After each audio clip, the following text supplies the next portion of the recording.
Hello and welcome back to the Crime Folio. We are glad you could join us tonight as we venture into the shadowed corners where trust and betrayal intertwine in the most chilling ways imaginable. There exists a covenant, an ancient promise sworn by those we entrust with our lives, the Hippocratic Oath. First, do no harm. It is the bedrock of medicine, a sacred vow that separates the healer from the harmer. But what happens when that oath is not just broken, but shattered into a million pieces? When the hands meant to cure are the very ones that deliver a quiet, cold, and calculated death. Tonight, we explore the stories of those who wore the mask of a caregiver to hide the face of a killer. Case 1. The case of Harold Shipman, Dr. Death. Our story begins not in a dark alley or a derelict building, but in a place of supposed safety and community, a local doctor's office. We travel to Hyde, a quiet, unassuming market town in Greater Manchester, England. It's a place of brick-terraced houses, local pubs, and a close-knit community where the family doctor is more than just a clinician. He is a pillar of society, a confidant, a friend. He is the one who sees children into the world, tends to their fevers, and offers comfort to the elderly in their final years. In Hyde, one doctor was particularly beloved, Dr. Harold Frederick Shipman. To his patients, Dr. Shipman was the model of a dedicated general practitioner. He was a Cambridge-educated man, outwardly professional, if a little formal. He established his own single-handed practice on Market Street in 1993, and it quickly became popular. He was seen as a thoroughly modern doctor, one who embraced technology, keeping meticulous patient records on his computer. He was especially popular with the elderly. He made house calls a rarity in the modern National Health Service. He would sit, listen to their concerns, have a cup of tea, and offer a reassuring word. He was trusted, implicitly, utterly. No one in Hyde could have known that this trust was a weapon.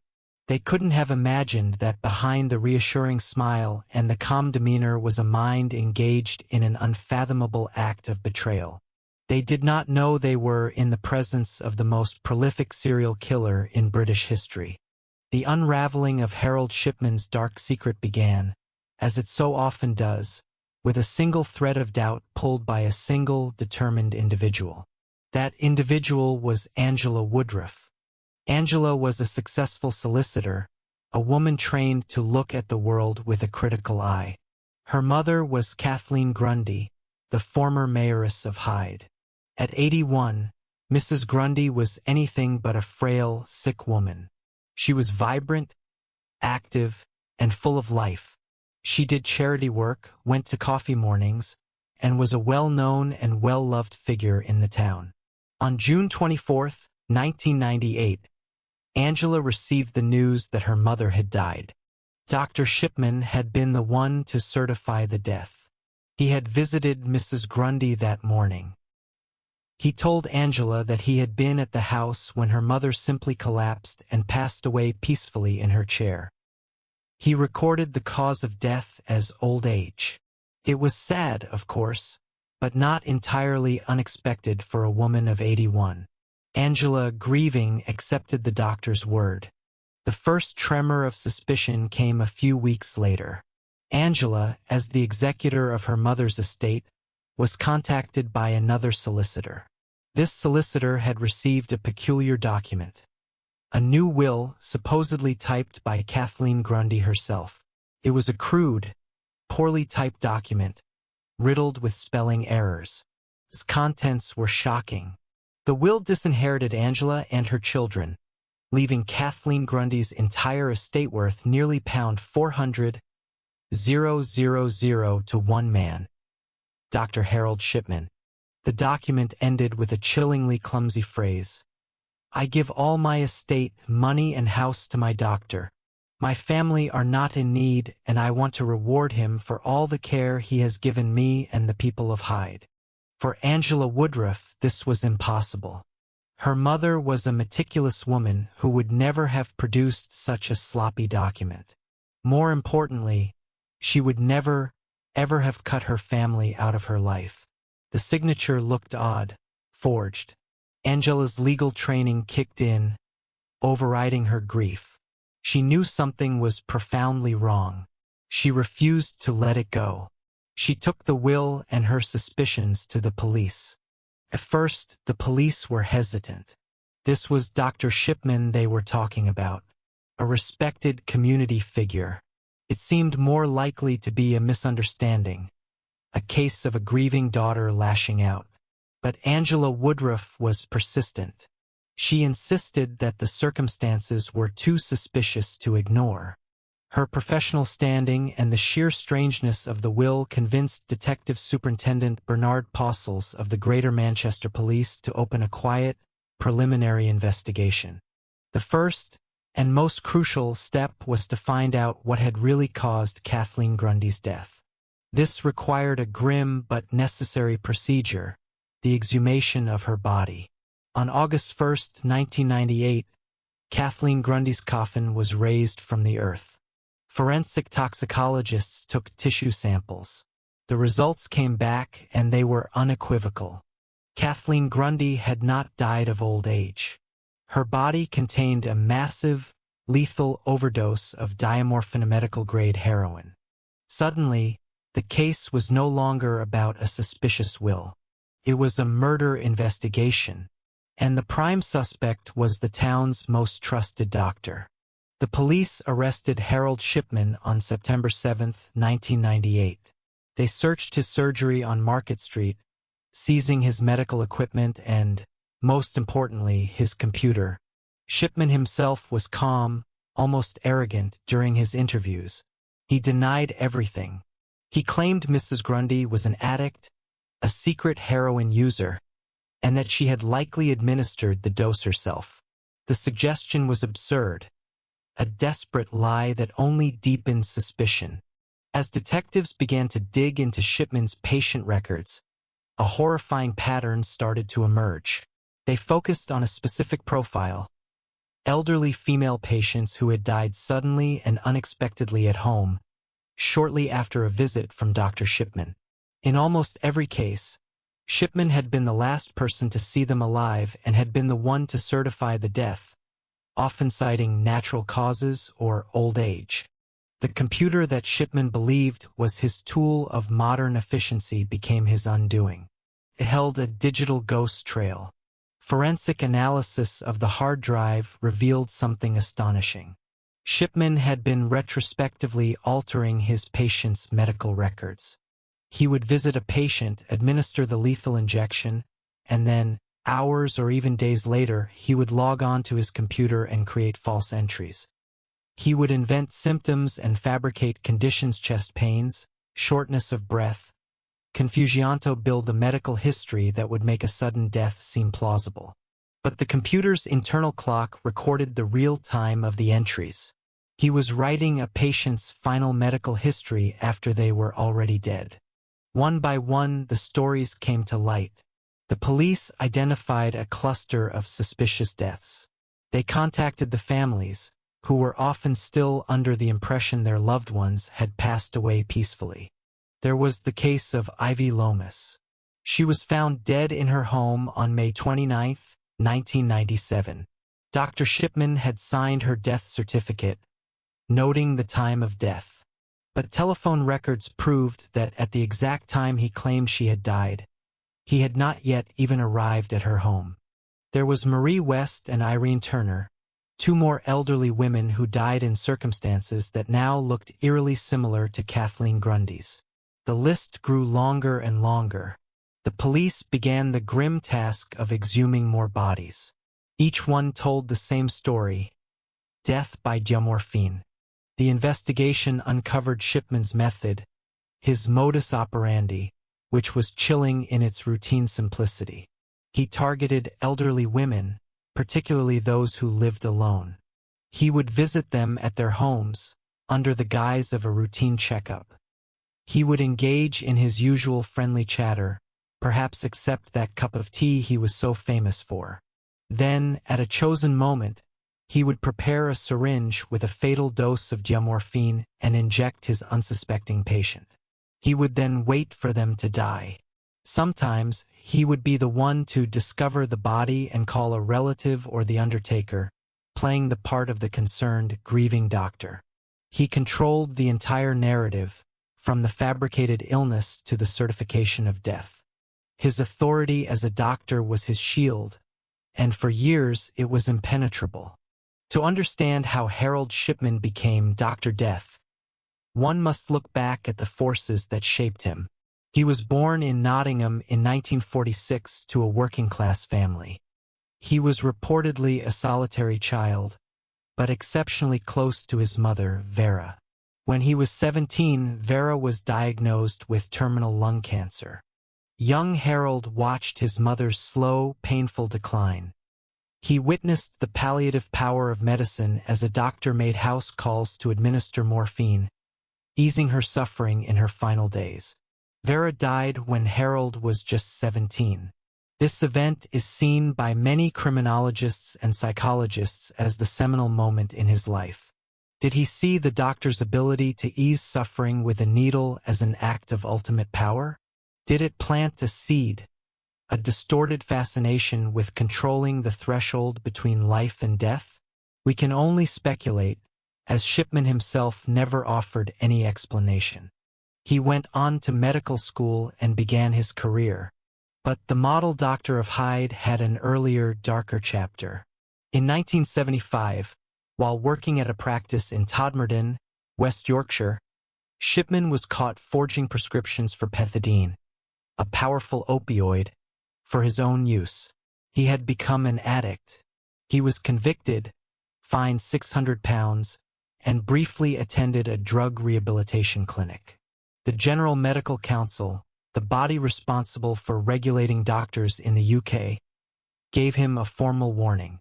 And then, astonishingly, they allowed him to continue practicing medicine. The system designed to protect patients had its first chance to stop Harold Shipman, and it failed. He moved on, his addiction seemingly behind him, and eventually established his practice in Hyde in 1993. It was here, as a respected, independent practitioner, that his killing spree began in earnest. He was no longer a doctor struggling with addiction. He was a predator hiding in plain sight. The trial of Harold Shipman began in October 1999 at Preston Crown Court. He was charged with the murders of 15 of his female patients, including Kathleen Grundy. The prosecution, led by Richard Henriquez QC, laid out the overwhelming evidence. The toxicology reports, the forged will, and the damning digital trail from his computer records. Family after family took the stand to testify, their stories of trust and loss painting a devastating picture of betrayal. Throughout the trial, Shipman remained a figure of chilling composure. He showed no emotion, no remorse. He maintained his innocence with an air of detached arrogance, treating the proceedings as if they were a mere inconvenience, an insult to his professional integrity. He offered convoluted and unbelievable explanations for the evidence, but his facade was crumbling.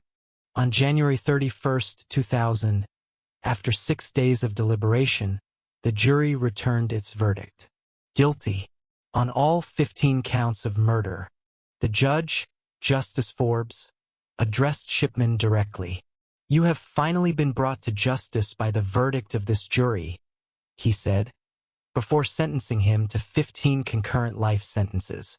The judge made a rare recommendation that Shipman should serve a whole life tariff, meaning he would never be eligible for parole. He would die in prison. But the story was far from over. The 15 convictions were believed to be just the tip of the iceberg.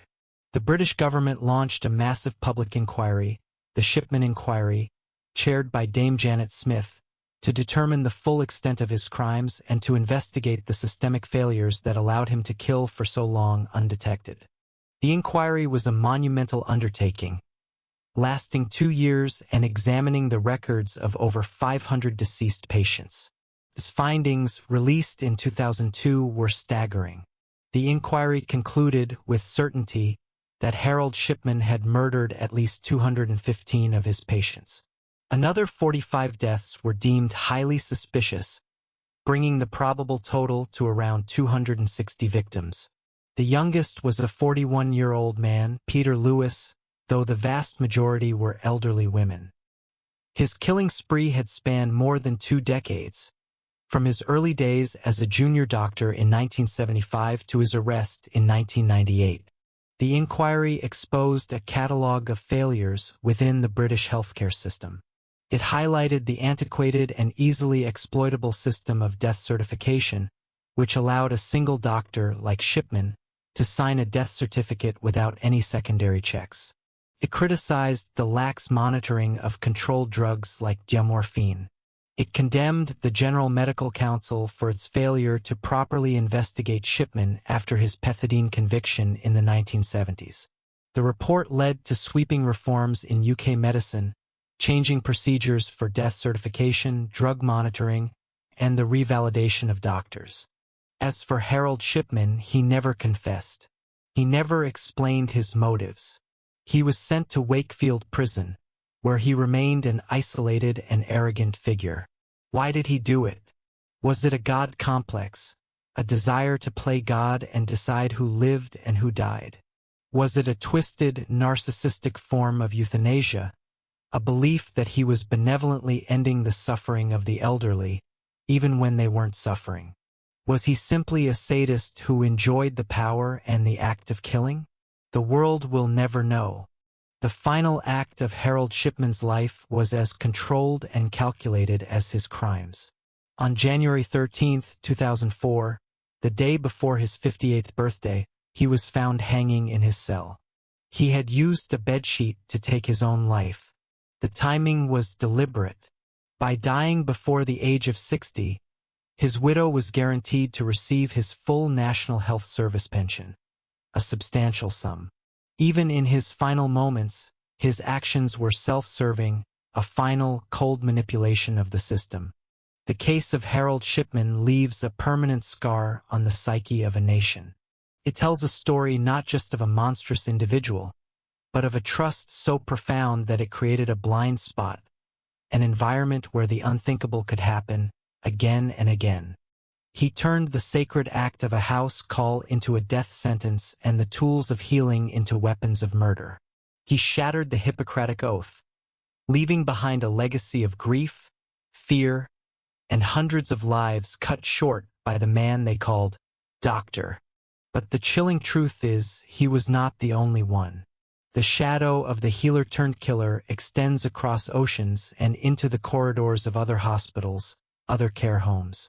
It takes on other names, other faces, but its essence remains the same. A profound and terrifying perversion of care. Case 2.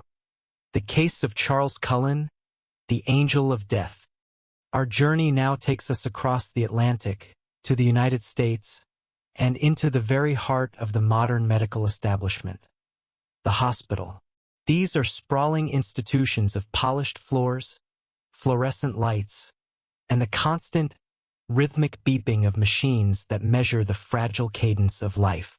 Here, the caregiver is not a solitary figure making house calls, but part of a complex, fast-paced team. And within this system, a different kind of predator learned to thrive.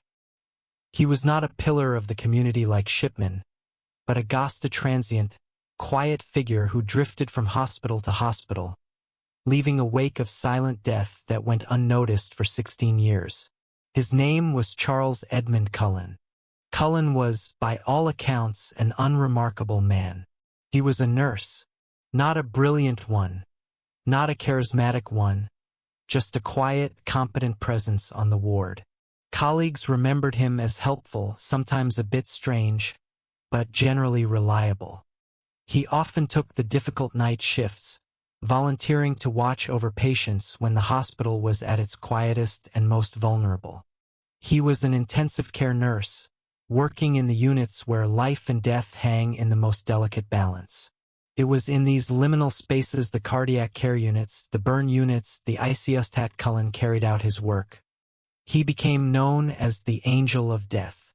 Unlike Shipman, who used his authority to act outside the system, Cullen exploited the system from within. His primary weapon was a common heart medication, digoxin.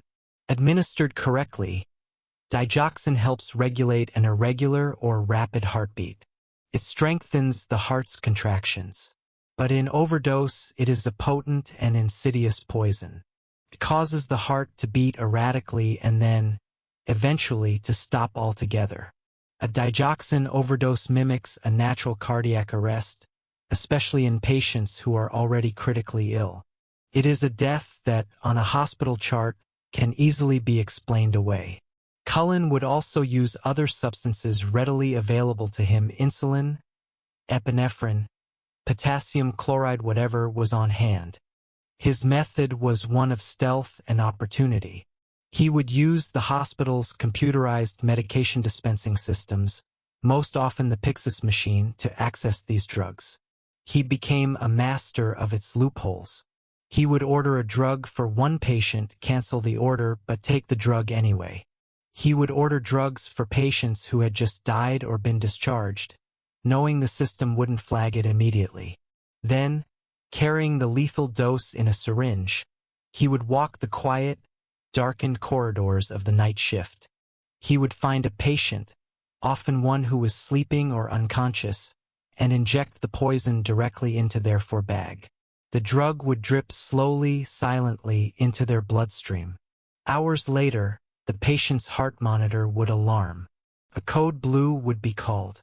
Cullen himself would often be among the first to respond, working frantically alongside his colleagues to save the very patient he had just poisoned.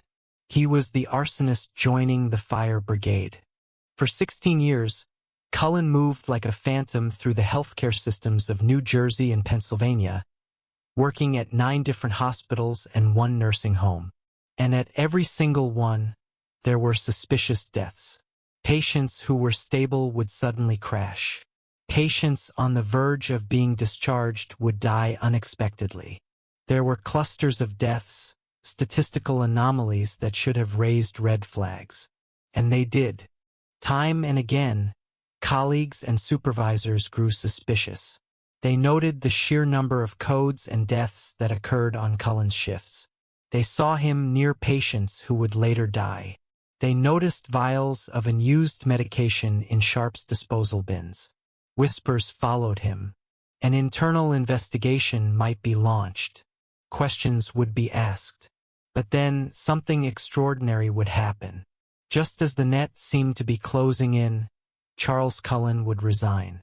And the hospital, fearing lawsuits and negative publicity, would let him go. They wouldn't file a bad report. They would give him a neutral or even a satisfactory reference, simply to be rid of the problem. This practice, known in the healthcare industry as passing the trash, allowed a serial killer to find his next job with ease. The ghost would simply drift to a new hospital, and the cycle would begin again. The long, invisible reign of terror finally began to unravel in 2003 at Somerset Medical Center in Somerville, New Jersey. Cullen had been working in the critical care unit there for less than a year, but the familiar, deadly pattern had emerged once more. An unusually high number of patients were dying from cardiac arrest. The hospital's risk management team noticed that many of the deaths involved dangerously low blood sugar or abnormal heart rhythms. They also noticed that a single nurse, Charles Cullen, seemed to have an uncanny connection to these events. The hospital began a quiet internal review. They discovered that Cullen was accessing patient records of people he wasn't assigned to. They saw his strange patterns of ordering drugs like digoxin. But still, they hesitated. The fear of litigation, of a wrongful termination lawsuit, paralyzed them. For months, they watched him collecting data, but they did not fire him. They did not go to the police. They simply hoped he would leave, just as he had always done before. The turning point came with the death of a man named Florian Gall. a Roman Catholic priest who was being treated for pneumonia. He was recovering well and was expected to be discharged. Then, one night, he crashed suddenly and died. An autopsy was performed, and the results were shocking. A lethal level of digoxin in his system. This was a drug he had never been prescribed. The hospital could no longer ignore the evidence. They finally contacted the Somerset County Prosecutor's Office. The case was assigned to two detectives, Tim Braun and Danny Baldwin. They faced an enormous challenge. They were outsiders trying to investigate a series of potential murders inside the closed, defensive world of a hospital. Medical records were complex, witnesses were fellow employees, and the evidence was esoteric. Braun and Baldwin meticulously reviewed Cullen's employment history, a trail of short-term jobs and sudden resignations. They saw the pattern that the hospitals in their isolation had failed to connect. They analyzed the records from the Pyxis machine at Somerset, and the data was damning. It showed Cullen repeatedly ordering lethal drugs for patients who didn't need them, often just before they died. They knew Cullen was their man, but they needed more than just data. They needed a confession. They needed someone on the inside. They found that person in a nurse named Amy Luffren. Amy was a fellow ICU nurse at Somerset. She was a single mother of two, struggling with a serious heart condition of her own that required a pacemaker. She had considered Charles Cullen a friend. He was the quiet, helpful colleague who had supported her through her health struggles, who had helped her with her children. When the detectives approached her, she was horrified, disbelieving. Couldn't be Charlie. But the detectives patiently laid out the evidence for her. They showed her the drug orders, the timings, the names of the patients. They showed her the records for Florian Gall, a patient Amy had cared for and been fond of. She saw Cullen's name accessing his file. She saw the order for digoxin. The truth began to dawn on her. A sickening realization that the friend she trusted was a monster. Her disbelief turned to a cold, determined resolve. She agreed to help. Amy Luffren became the key to unlocking Charles Cullen. She agreed to wear a wire and meet him at a restaurant. The plan was for her to confront him, to try and get him to talk. The first meeting was tense. She spoke about the investigation, about the detectives, about the deaths. Cullen was evasive, defensive. He admitted nothing. But the police had enough to bring him in for questioning. On December 12, 2003, Braun and Baldwin sat across a table from Charles Cullen. For hours, he denied everything. He was calm, detached, his voice a low monotone. He deflected every question. The detectives were getting nowhere. They decided to try a different tactic. They brought Amy Luffren into the observation room. They told Cullen his friend Amy was there, that she was worried about him, that she just wanted him to tell the truth. They left him alone in the room, and for a long moment, there was silence. Then Cullen broke. He looked at the one-way mirror and said, "I'm going to go down. I'm going to go down." The detectives re-entered the room. The dam had broken. In a quiet, unemotional voice, Charles Cullen began to confess. He told them he had killed patients. He said he couldn't stand to watch their suffering, that he was acting as a mercy angel. He claimed he wasn't a murderer, but that he had helped them. But his claims of mercy fell apart under scrutiny. Many of his victims were not terminal. Some, like Father Gall, were on the verge of recovery. Over the next 7 weeks, in a series of interviews, the full, horrifying scope of his actions came to light. He described his methods, his choice of drugs. He went through patient lists with the detectives, identifying his victims. The numbers were staggering. He confessed to approximately 40 murders, but hinted at many, many more. He couldn't remember all of them. He said it was like a fog. He had been killing for so long, so often, that the victims had blurred into one. He told detectives he had once administered a lethal overdose and then forgotten which patient it was, so he had to go back and poison another one just to be sure. Investigators believe the true number of his victims could be as high as 400, which would make him the most prolific serial killer in American history. To understand the man, one must look at the life. Charles Cullen's history was one of trauma and profound instability. Born in 1960 in New Jersey, he was the youngest of 8 children. His father died when he was an infant. His childhood was miserable. He described being bullied relentlessly. He made his first suicide attempt at the age of 9 by drinking chemicals from a chemistry set. His mother died in a car accident when he was 17, an event that deeply traumatized him. He enlisted in the U.S. Navy, where he served on a submarine. His service was marked by instability, disciplinary problems, and further suicide attempts. He was medically discharged. After the Navy, he enrolled in nursing school. It was a decision that would place a deeply disturbed and unstable man into a position of ultimate trust. His personal life continued to crumble. He married, but the relationship was volatile. His wife filed for divorce, accusing him of extreme cruelty, of abusing their pets. He stalked her, broke into her house. He was arrested for criminal trespassing. He had multiple psychiatric hospitalizations for depression and suicide attempts. And all the while, he continued to work as a nurse. He continued to kill. Charles Cullen pleaded guilty to avoid the death penalty. As part of his plea agreement, he agreed to cooperate with authorities to identify all his victims. He was sentenced to 11 consecutive life sentences in New Jersey and another 6 in Pennsylvania. He is not eligible for parole until the year 2403. He will die in prison. The case of the Angel of Death was a brutal indictment of the American healthcare system. It exposed the deadly consequences of passing the trash, of institutions prioritizing their legal and financial well-being over patient safety. In the aftermath, new laws were passed.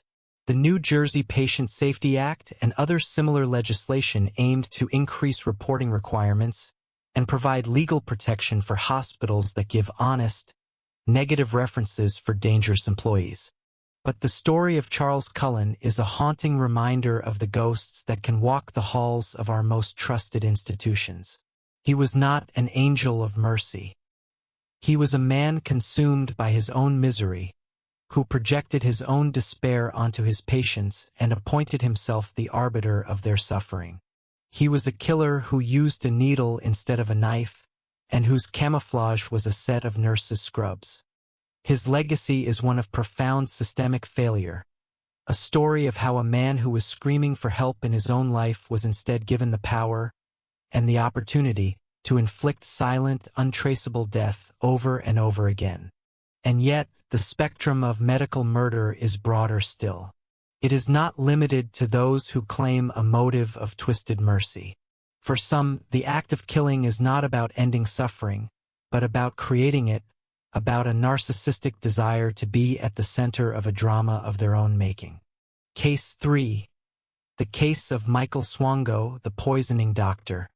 The motivation for murder in a medical setting is a dark and complex spectrum. For some, like Charles Cullen, it is cloaked in a distorted claim of mercy. For others, it stems from a narcissistic desire to create and control a life-or-death drama. It is into this latter, more chillingly theatrical category that our next subject falls. He was a man who didn't just want to be present for the crisis. He wanted to be its author, its director, and its star.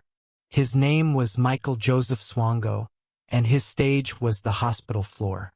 On the surface, Michael Swango was the embodiment of the American dream. He was handsome, intelligent, and charismatic, with a disarming smile and an easy confidence.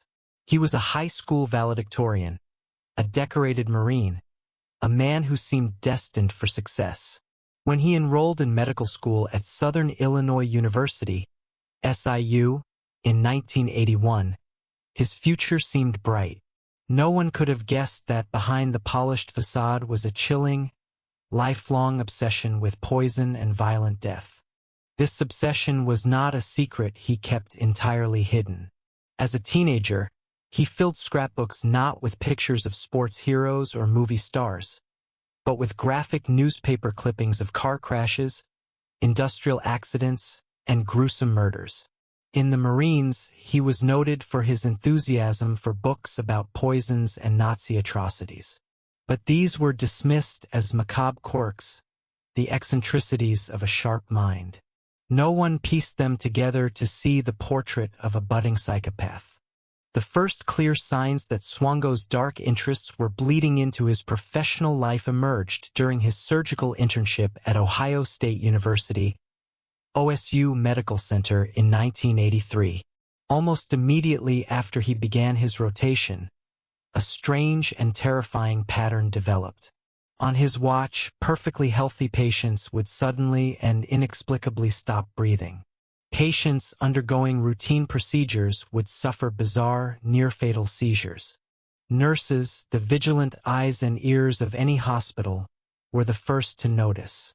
They began to whisper. They saw Swango injecting unknown substances into patients' forelines. They saw him in the rooms of patients who, moments later, would code. A nurse named Rena Cooper saw Swango in the room of a 69-year-old patient named Renee Batstone. The patient was recovering well.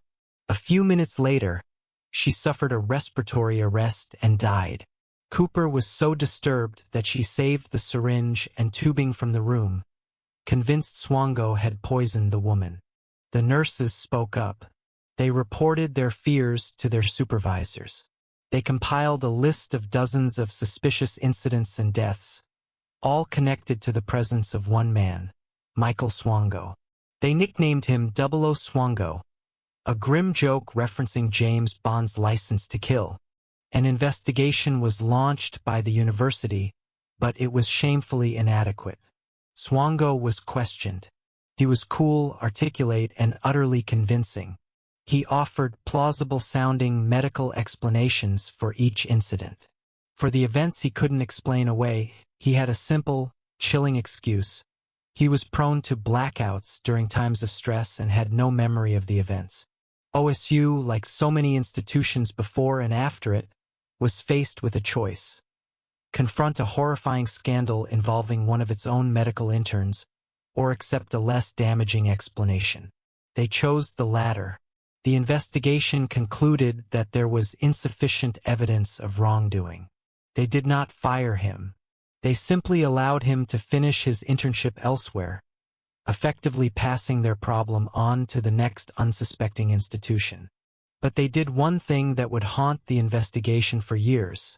They wrote a letter of dismissal that detailed the suspicions against him, but this letter was never properly disseminated. Michael Swango was free to continue his medical career. After a brief stint as an emergency medical technician, EMT, in Quincy, Illinois, where his colleagues again noted a bizarre pattern of patients suddenly worsening as soon as Swango arrived on the scene, he secured his next position. In 1984, he was hired as a resident at his alma mater, Southern Illinois University.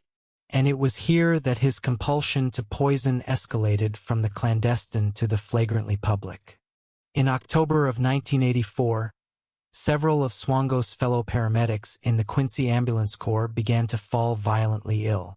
They suffered from agonizing stomach cramps, nausea, and vomiting that would strike without warning and last for days. The source of the illness was a mystery until they connected the dots. The attacks always happened after they had eaten food that Swango had brought to the station. He would arrive with a box of donuts or a pitcher of sweet tea, a seemingly friendly gesture. But those who partook soon found themselves writhing in pain. The truth came out when Swango was arrested. A search of his apartment revealed a terrifying laboratory of death. Police found vials of arsenic, cyanide, and a cocktail of other poisons and toxic chemicals. They also found his collection of scrapbooks, recipe cards for poisons, and literature on chemical warfare.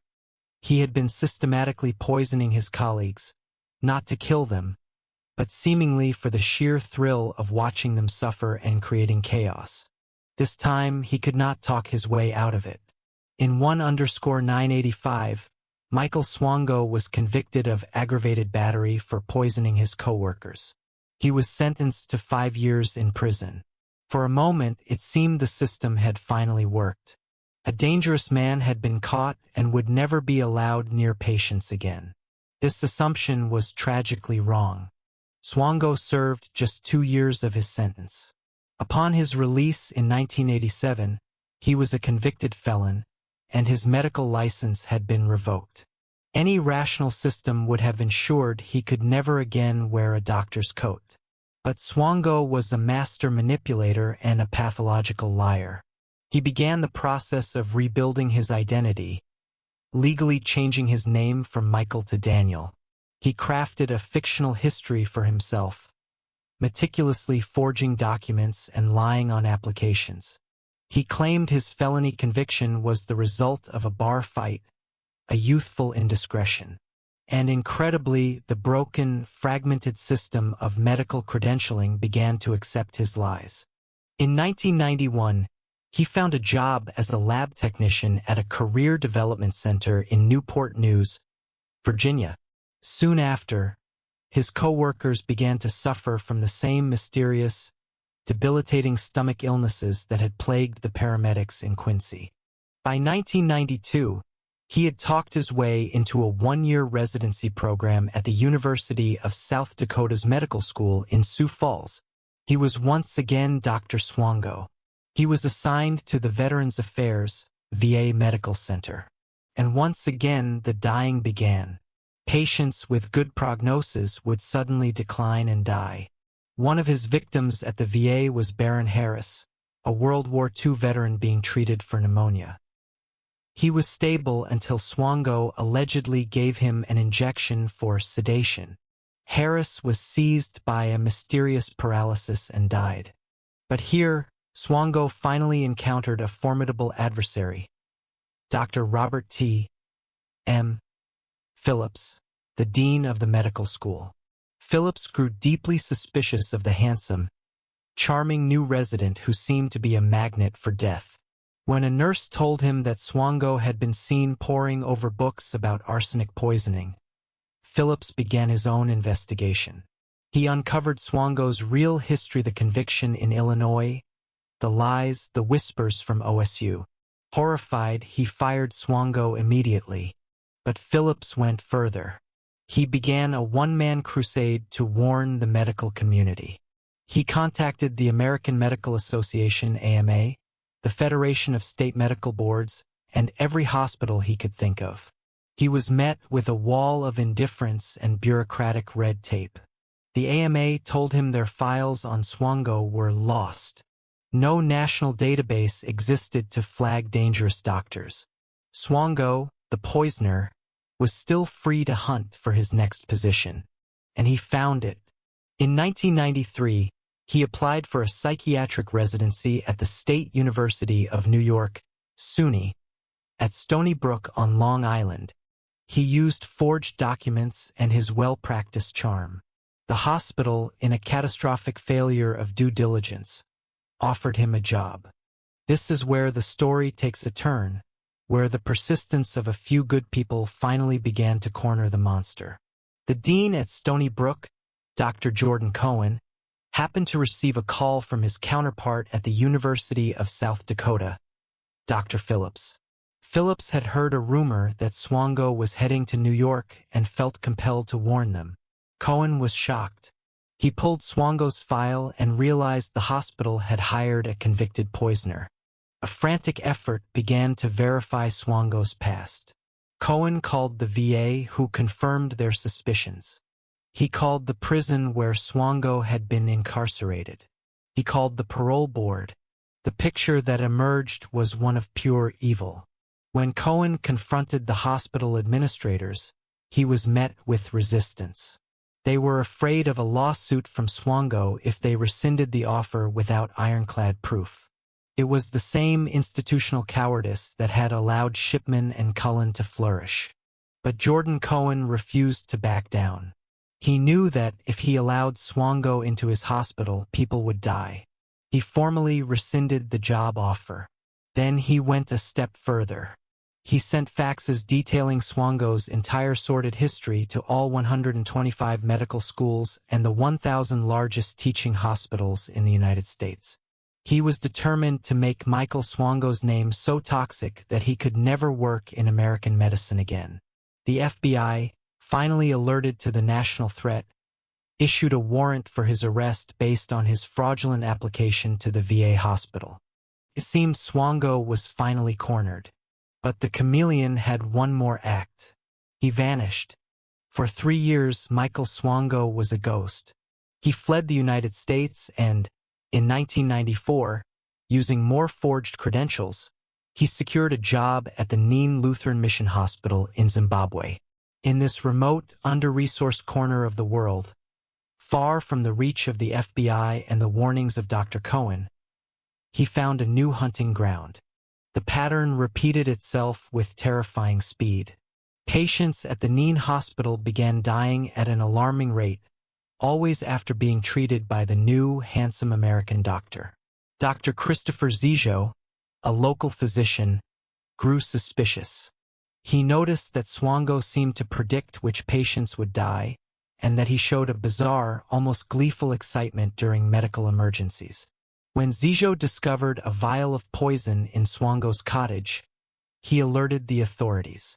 But before he could be arrested, Swango fled once more. His career as a medical predator was finally nearing its end. In June of 1997, Michael Swango, who had been hiding out in Zambia, made a fatal mistake. He boarded a flight to Saudi Arabia where he had, incredibly, secured yet another medical position. The flight had a layover in the United States, at Chicago's O'Hare International Airport. When he stepped off the plane, federal agents were waiting for him. The warrant from the VA fraud case was still active. He was arrested not for murder, but for lying on a form. It was the opening investigators needed. While Swango was in custody, they began the painstaking work of building a murder case against him, exhuming bodies and gathering evidence from Ohio, New York, and the VA. The forensic evidence was undeniable. They could prove he had poisoned at least 4 people to death. Faced with the possibility of the death penalty, Michael Swango finally confessed. In 2000, he pleaded guilty in federal court to defrauding the government and in New York State court to 3 counts of murder. As part of his plea deal, he also admitted to poisoning patients in Ohio and to his crimes in Africa. He gave a chilling, rambling statement in court, speaking of an inner struggle and a compulsion he couldn't control. He was sentenced to 3 consecutive life sentences without the possibility of parole. He is currently incarcerated at the ADX Florence Supermax prison in Colorado, home to the most dangerous criminals in the United States. The final tally of Michael Swango's victims is unknown. Authorities suspect he may have killed as many as 60 people, though the true number could be far higher. He was a killer driven not by a twisted sense of mercy or a desire for financial gain, but by a profound and sadistic psychopathy. He craved the thrill, the chaos, the godlike power of holding a syringe and deciding who would live and who would die. His story is a terrifying chronicle of deception and a damning indictment of a medical credentialing system that was, for decades, blind to the monster in its midst. Swango's case reveals a motive of pure, thrill-seeking malevolence. But there is another, perhaps even more insidious, reason a caregiver might turn to murder. It's a reason rooted not in a desire to end life or to savor chaos, but in a desperate, pathological need for attention. A need to be seen as a hero, even if that means creating the disaster from which you will emerge. Case 4. The case of Kristen Gilbert, the killer nurse. The pathologies that drive a caregiver to kill are varied and terrifying. We have seen the God complex, the claim of mercy, and the sadistic thrill of the poisoner. But there exists another, deeply narcissistic motivation, the overwhelming need to be seen as a hero. This is the pathology of the individual who creates the fire so they can be praised for pulling someone from the flames. It is the story of a nurse who engineered moments of ultimate crisis, not to end life, but to be at the epicenter of the drama of saving it, a performance for which her patients paid the ultimate price. Her stage was the Veterans Affairs Medical Center in Northampton, Massachusetts. Her name was Kristen Gilbert. To her colleagues on Ward C, Kristen Gilbert was, for a time, a superstar. She was bright, energetic, and outwardly confident. She seemed to be one of the most competent nurses on the floor, always knowing what to do in a crisis. When a patient's heart monitor shrieked its frantic alarm, code blue, Gilbert was often the first to react. She moved with a speed and an unnerving calm that others admired.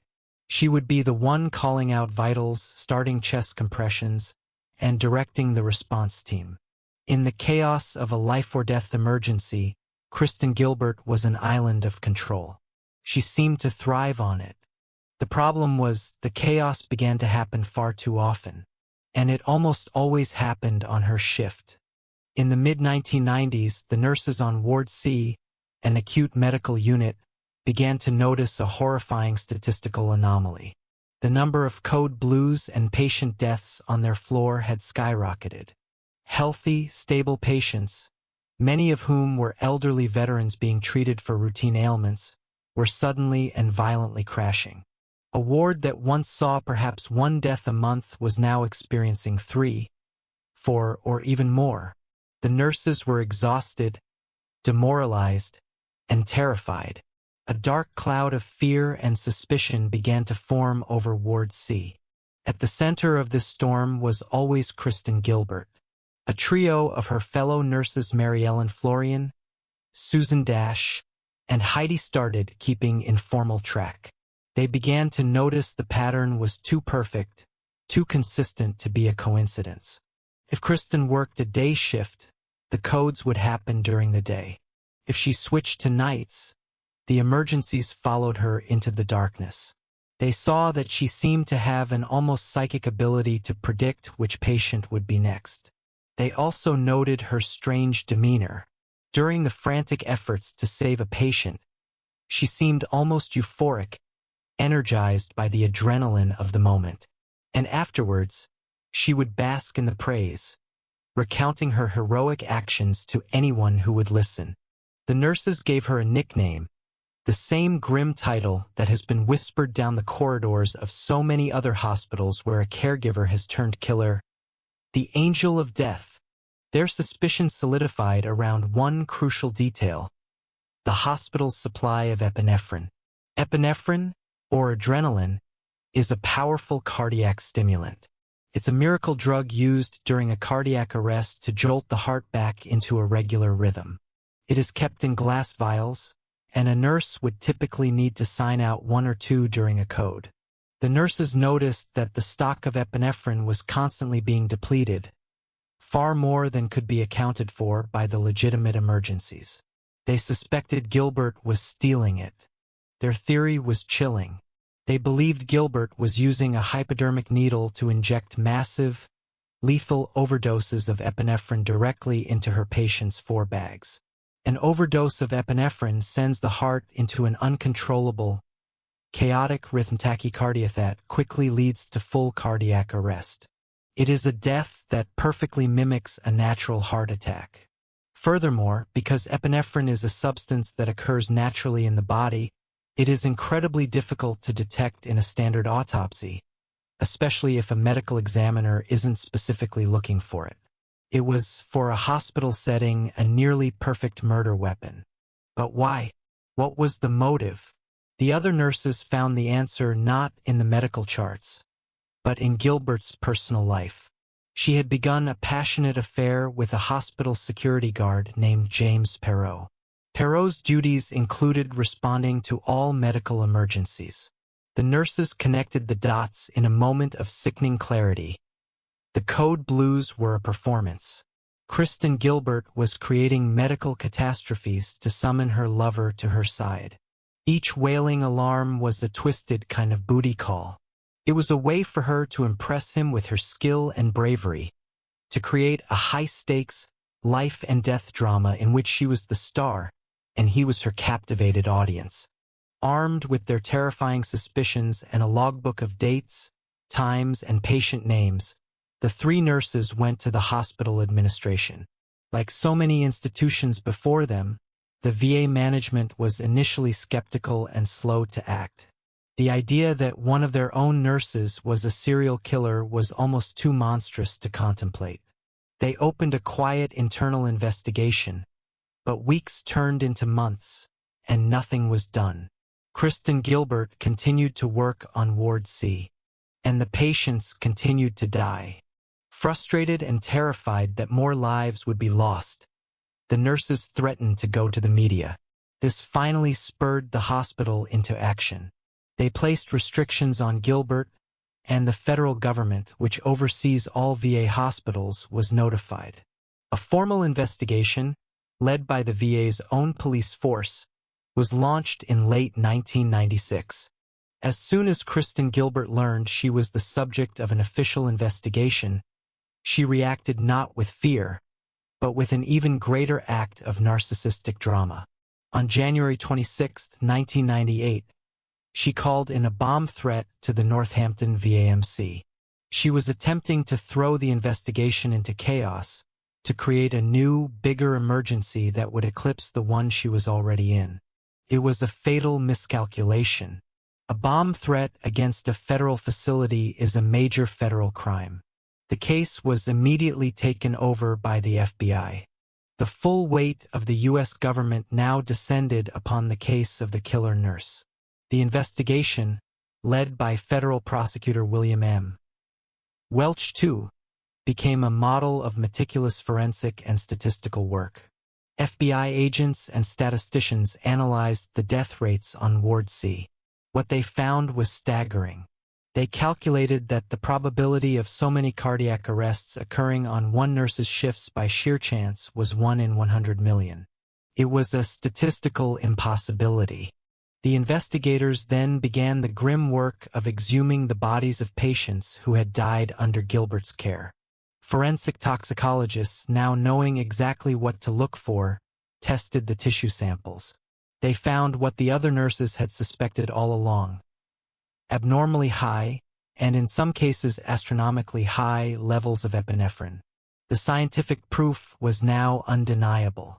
The final piece of the puzzle was provided by the man for whom the entire deadly performance had been staged, the security guard James Perot. Racked with guilt and fear, he began cooperating with the FBI. He told them that Gilbert had confessed to him during their affair. He testified that she had admitted to killing patients with epinephrine, sometimes in a boastful way, other times as a casual aside. He recalled her saying of one patient, "I just wanted to get rid of him." He told the jury that she created the emergencies to be with him, that she got a rush from the chaos. His testimony provided the motive, the why behind the cold, hard data. In 1998, Kristen Gilbert was arrested and charged with the murders of 4 patients and the attempted murders of 3 others. Her trial began in Boston in late 2000 and lasted for months. The prosecution built its case on the 3 pillars of evidence: the overwhelming statistical proof, the damning forensic toxicology, and the motive provided by her former lover. The defense argued that the evidence was circumstantial. They tried to portray Gilbert as a dedicated nurse being scapegoated by jealous colleagues. They attacked Perot's credibility, painting him as a spurned lover seeking revenge. But they could not explain away the science or the math. On March 14, 2001, the jury found Kristen Gilbert guilty. She was convicted of first-degree murder in the deaths of 3 veterans: Henry Huden, Kenneth Cutting, and Edward Squirand, of second-degree murder in the death of a 4th, Stanley Jagodowski. She was also found guilty of attempting to murder 2 other patients. The jury deadlocked on another murder charge and acquitted her of 1 attempted murder count. She had already been convicted and sentenced for the bomb threat. During the penalty phase, prosecutors sought the death penalty, a rarity in Massachusetts. But after weeks of deliberation, the jury was unable to reach a unanimous decision. A single juror held out, sparing Gilbert's life. She was sentenced to 4 consecutive life sentences without the possibility of parole, plus 20 years for the bomb threat. Kristen Gilbert's case is a disturbing study in what has been termed hero homicide, or a lethal form of Munchausen syndrome by proxy. It is a pathology where the perpetrator, desperate for attention and acclaim, creates a victim in order to rescue them. Gilbert took this to its deadliest extreme. Her patients were not people to her. They were props in a twisted play she wrote and directed for an audience of one. She didn't kill to end suffering or because she saw herself as a god. She killed for the thrill, for the attention.